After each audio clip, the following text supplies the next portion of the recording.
Hey to my beautiful, beautiful Libra. What's going on? How about Timothy Lance's Archeon deck? Shall we? Shall we? If you'd like to see this extended video, come on over to Patreon.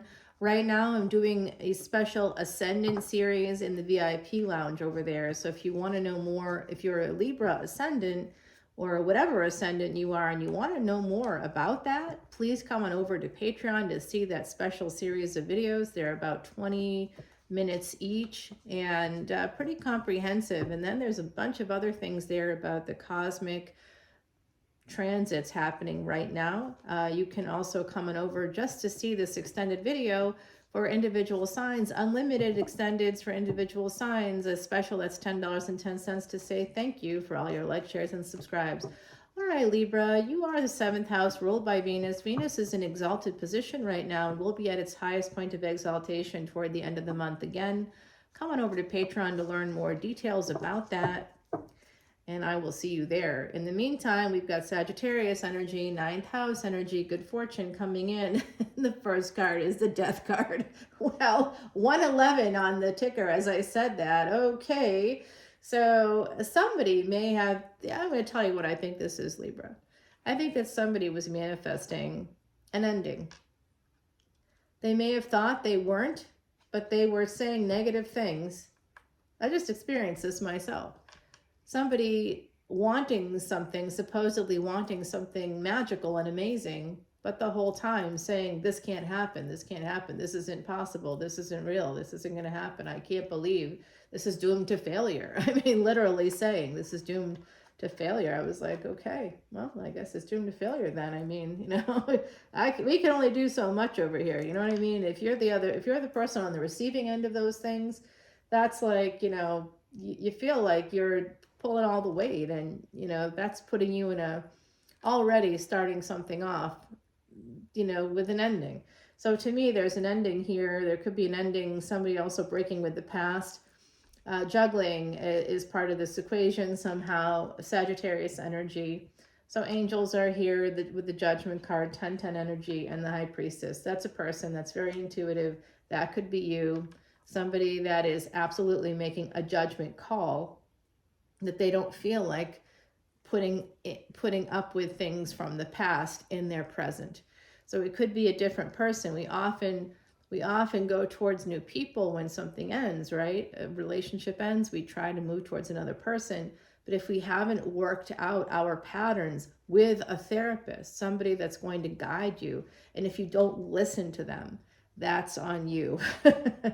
But you have to work with somebody that's going to help you reach 4 goals, okay? The 4 goals you want to achieve in any therapeutic situation is to increase your emotional regulation, meaning you can regulate yourself without using the world to do so. Because when you use others to regulate, you're going to drain people. And that increases interpersonal effectiveness and very naturally. But that's the second goal, to increase interpersonal effectiveness, meaning that you can be more effective in interpersonal relationships at work, in your personal space, love relationships, friendships, family relationships. You can be more effective. And that doesn't mean that things are always going to go really well, because you're one person. You can't be doing the work of others. And so you'll learn that in therapy, in the therapeutic space, and you will put up a boundary when someone is asking you to do the emotional work for them, because that will drain you, and that will absolutely, make it impossible for you. Like when that starts happening in my world, I can't focus on work. I'm not focusing on school. I'm going to school. I'm not focusing on any of the things that are going to benefit me, make my life better. Someone's draining me. And when they're draining me, I can't function properly. And so that's when we have emotional regulation, we understand that we're dysregulated in the first place. We can see why. We certainly have a part in that, because on my end anyway, I allow it to go on a little too long before I say enough. But you do have to say enough, and once you do, then you're able to create boundaries, and that increases interpersonal effectiveness. It's to keep people in, not out, and it allows you to be able to get the nutrients you need in these relational spaces. because that's the only real nutrients there are relationships. And when people are trying to take from you, of course, you're going to isolate yourself to protect your peace. You can't do anything else. The healthy response is to protect your peace. Someone doesn't especially if they don't realize what they were doing in the first place. So that's important. There's love here, someone trying to manifest love, but I think they're doing it from a place of a knight here. They're actually, with the Seven of Swords, self-sabotaging. It is a person that has some Pisces energy. There's someone here that was coming in with love. Could be a person with Sagittarius energy. We've got Gemini energy here as well. Somebody is trying to manifest that love. Could have been both people. One person was healed and the other person may not have been. Two sides of the same coin. That's an energy that we're dealing with right now with Saturn.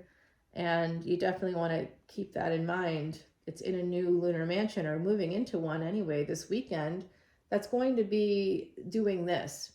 It's pushing us through this cycle, and then it will be going retrograde. So it'll be going back over the steps, and then it can move forward again. So honestly, if there is an ending here with Saturn making this move, it's a once in 30-year cycle. Somebody here has been given the instructions on how to fix a situation.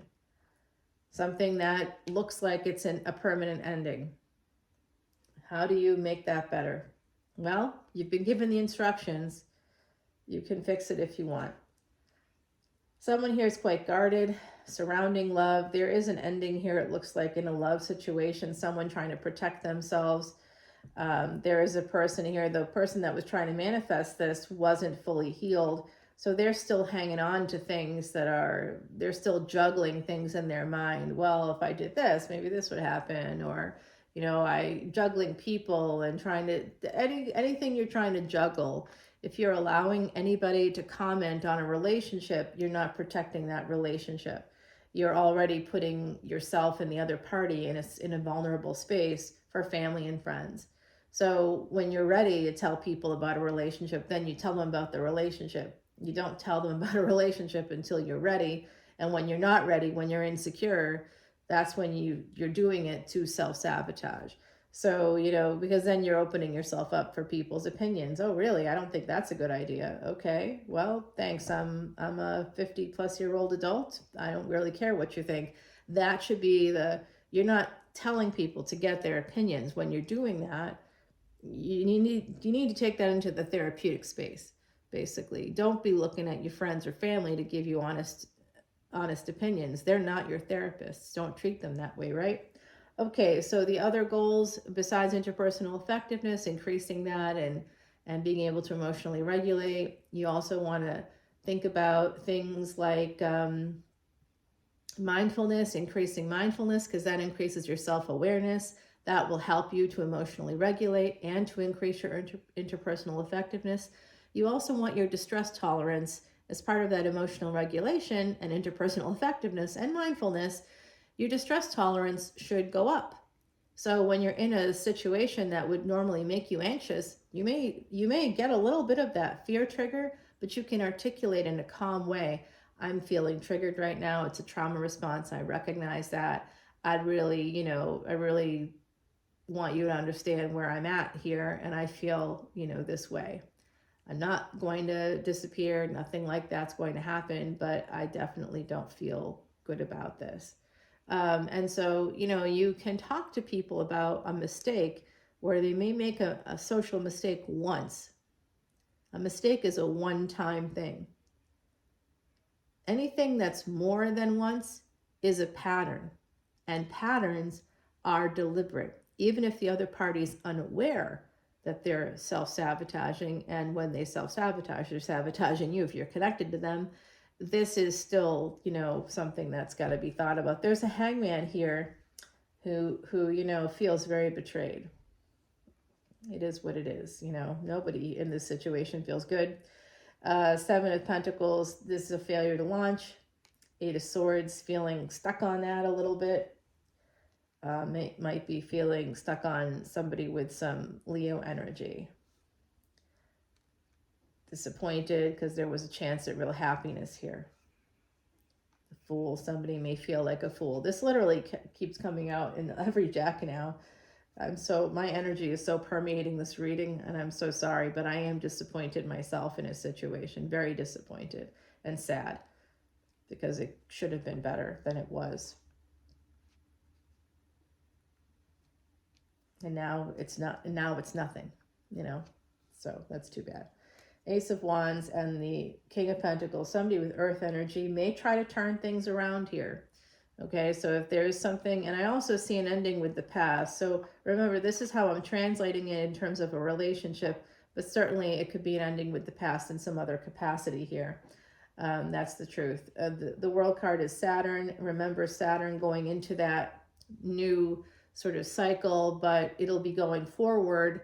We'll be starting a new 30-year cycle here, but for the next 6 months or so, around the end of June, it's going to go forward from about April 6th or 7th until about June 30th, and then it will be going back again, trying to retrace its steps until October, and then it will be trying to heal things and then move forward in a different way. So 8 of Cups here, somebody walking away, hopefully moving towards a 10 of Pentacles when the World card changes and shifts. Someone here, there's conflict coming in. I'm not going to lie about that. Certainly somebody feeling very conflicted about this. So throwing themselves into work, I think, to try to just feel better about life. Maybe you get validation through your work, right? 10 of Wands and the Chariot. There's a lot of burdens to push through. There's going to be some obstacles here, but it does look like an Emperor is coming in to go ahead and try. That would actually be nice, right? Somebody cares enough to say, oh, okay, yeah, I didn't realize this. I want to make this better. Very few people do it. Someone here is going to feel kind of protective of the love. The Moon coming out, something we don't see. Oopsie. About this person with that earth energy. What is it? Yeah, they kind of want to start with friendship and go slow. They may offer an apology to an Empress because they may feel that this could be a fated situation. This is part of their destiny. They may feel it. Relationship at a distance here. Lover's energy, making a permanent choice. Move forward, 9 of Cups. Wow. And the Star. So, believe it or not, this could pull out of whatever situation. We started off with the Death card, but we are ending here with the Star, guys. So, believe it or not, this could actually work out. I think it would take a miracle. It would take angels and serious intervention on the part of the divine, but maybe, who knows? I hope it works out for you guys. Come on over to Patreon and let's find out. Slow and Steady is going to win this race. If you want satisfaction here, number 31, somebody here may be born on the 31st of a month. Someone in the equation could be born on the 31st. The 31 is an energy of the goddess. It's also representational of July 31, 2022, where we had a triple conjunction that we hadn't seen in 2,400 years. And that comes from the historic space of Vedic Astrology, which has a 15,000 plus year history. So that tells you something. That's a long history. I mean, that's a lot of generations, to be honest with you. So I think my personal opinion is that whoever was alive and survived that July 31, 2022 triple conjunction, you were probably around during the time of Alexander the Great, and there must be some karmic thing happening at this time in your life, or that was leading to something karmic here that was going to take you forward into some new phase of your life. We'll see. All right, let's see what happens here. Yeah, all right, let's see. Okay. Let's take this over to the extended. We're going to talk more about exactly where that landed over there. I'll see you over there. Bye, Libra.